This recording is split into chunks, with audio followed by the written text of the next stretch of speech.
Hey guys, everything cool with you? Well, here we are with the newest episode of WuKong the Legendary Saiyan Saga. I know you're anxious to know what's going to happen, but don't be in a hurry. I guarantee that today's episode will be epic, but first we have to say a few things so that we can finally continue with the video. If you like these videos and really like to follow, I ask you to like the video as much as it is annoying to ask. It helps us a lot in the performance of the channel and motivates us to always keep bringing you amazing videos. That said, enjoy the video. The frozen race soldiers had started to invade the place where Yamoshi, WuKong, and Kenon were. A huge explosion erupted, and in the blink of an eye, several Saiyans were injured, then killed by soldiers of the icy race. All the Saiyans of the warrior class surrounded the soldiers of the icy race, trying to intercept the soldiers to prevent more Saiyans from being injured and killed. Saiyans fought with punches and kicks, while soldiers of the frozen race had weapons that fired blast shots with the energy. WuKong and Yamoshi desperately thought about what they should do. Then Yamoshi had an idea. Yamoshi put his hand on WuKong's shoulder and said, "Run away. I'm here to deal with them," said Yamoshi, offering WuKong to flee. WuKong was surprised by Yamoshi's words, who responded by saying, "What? No, I can't. I'll stay. I can't leave you alone here." Yamoshi put both hands on WuKong's shoulders and rocked him, said, "Listen, now you are the new general of the Saiyan race. Your duty is to lead and keep the balance between them. If something happens to me, the Saiyans will have you to save them. Don't forget that," said Yamoshi, leaving WuKong speechless. The angel Kenon interfered, pulling WuKong by the arm, saying, "He's right, WuKong. We need to get you out of here soon." Kenon said, flying with WuKong to the skies. A number of guards who were at Yamoshi's castle earlier started to follow WuKong and Kenon, along with some Saiyans who were also following WuKong and Kenon. However, at one point during the war, several shots were fired in the back of the Saiyans and Yamoshi guards who followed WuKong and Kenon. Most of the Saiyans who followed WuKong fell to the ground unconscious. These shots were fired by the Frozen Race warriors, or better known as Frieza's race. The Saiyans and Yamoshi's guards that were left were on top of the Ice Race soldiers. They were fighting in a brutal way, hitting each other with punches and kicks. And every now and then some shots were launched in the direction of Yamoshi's guards and the Saiyans. The fired shots hit the Saiyans, who were still standing, hitting their bodies. The guards didn't last long either. After the Saiyans were defeated, a good amount of soldiers from the Ice Race army began to emerge to defeat Yamoshi's guards, who did not have the slightest chance and ended up succumbing. The Ice Race soldiers even tried to look for WuKong, but all they saw was Kenon standing in front of them with a single hand raised. Kenon left his hand closed and positioned it in midair. Kenon threw a punch similar to the punch of an inch. This punch triggered a wave of vacuum so powerful that it knocked out the Ice Race soldiers and sent them flying. Yamoshi was managing to easily defeat all Ice Race soldiers without exception. However, kings had to face each other, and that's what happened. The king of the Ice Race suddenly appeared behind Yamoshi, punching him in the ribs. Yamoshi was thrown back, but quickly turned around, looking at the king of the Ice Race, who said, "I think it's good that you didn't forget my name." "I'm Frigg," said the king of the Ice Race. Frigg went after Yamoshi again, but Yamoshi defended and dodged his attacks.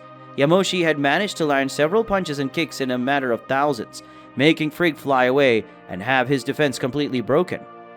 Yamoshi, looking at Frigg, said, "What is it? Are you going to give up already? We're just getting started," said Yamoshi, setting up his battle guard. Frigg didn't like being humiliated and went after Yamoshi, hitting him with several knees and slapping him hard.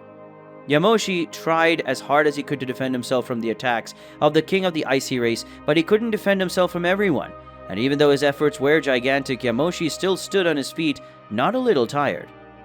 Yamoshi threw Frigg away and glared at him as he said coldly, "You're good, much better than expected, but you'll need much more than that if you want to even pull a single meager hair from my head. While I can easily draw blood from you," said Yamoshi, teasing Frigg.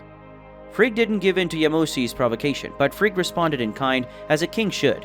"You talk too much, mate. I highly doubt it's that powerful, even though you attacked me. I'm much tougher than you, and there's no way you can defeat me with the environment in my favor," said Frigg, already declaring himself as the winner. After saying that, Frigg picked up several rocks and threw them at Yamoshi, who easily dodged them all. However, Yamoshi didn't realize that it was a distraction that ended up causing the Saiyan to take a very powerful punch in the rib. The Saiyan Yamoshi refused to show pain and continued fighting as if he didn't feel anything.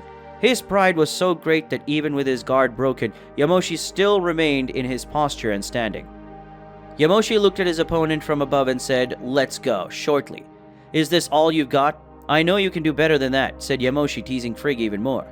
Frigg continued, "I'll make twice as much as you did, and you still tell me it's not enough?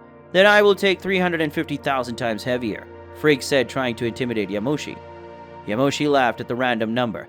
That was very specific, said Yamoshi, laughing as the fight continued.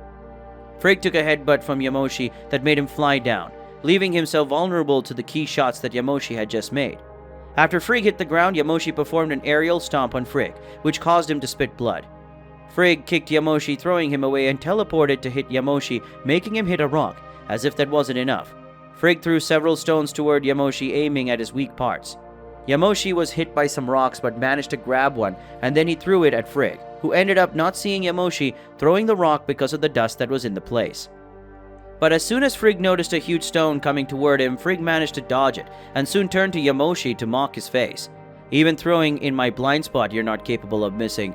No wonder you're so ridiculous, Frigg said, before realizing there was something wrong. The dust cleared and Frigg was surprised to see Yamoshi charging a powerful attack. The attack was a key disc with a high destructive capacity, which was thrown with everything towards Frigg, destroying everything around it. But Frigg had managed to dodge it and therefore was able to see perfectly how stupid he was. That disc was also another distraction that allowed Yamoshi to hit his opponent with extreme ease. Yamoshi obviously did a great job taking advantage of his genius plan. Yamoshi started a sequence of punches on Frigg, who was being beaten without any kind of mercy. The key disc thrown by Yamoshi started to come back, and the disc was twice as small just before hitting Frigg. The key disc had already traveled such a long way that it became smaller as it moved. The injury caused by the key disc was enough for Frigg to want to stop the fight, but Frigg, out of pure pride, would not give up so easily and lose to a leader belonging to the great warrior race of Saiyans.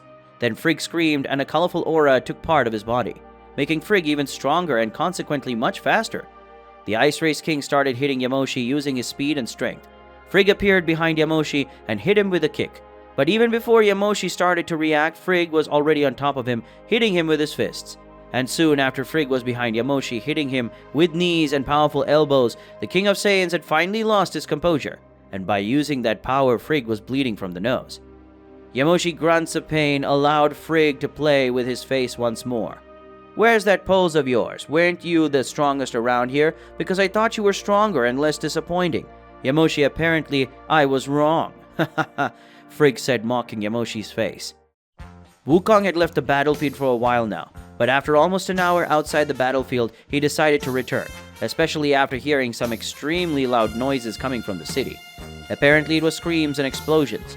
WuKong was distressed and then flew away, going from the cave he was in to where Yamoshi was. Kinnan tried to stop him, but WuKong was faster, and when he got there, he saw Yamoshi fighting Frigg. At one point, when WuKong was about to go to help Yamoshi, one of the Icy Race soldiers had pierced Yamoshi in the chest with a shot. WuKong stopped right away. He was completely paralyzed. Anger at him began to grow. His hair, which was swaying in the wind, began to take on a yellow color. His eyes turned green and his hair turned yellow. And along with that transformation came a rumbling scream. The angel Kinnan, who was following WuKong, said, "No, it can't be. This is not the form of superior instinct. I've never seen anything like this before," said the angel Kinnan, completely surprised and without understanding what was going on. Hey guys, I know it's sad when today's video unfortunately ends, but don't worry, the next episodes are coming soon. If you liked it, don't forget to leave your like. It helps us a lot and motivates us to continue with these videos that you like so much. Comment your theories of what might happen in the next episode and share the video with your friends so you can watch it together. That's it, see you guys!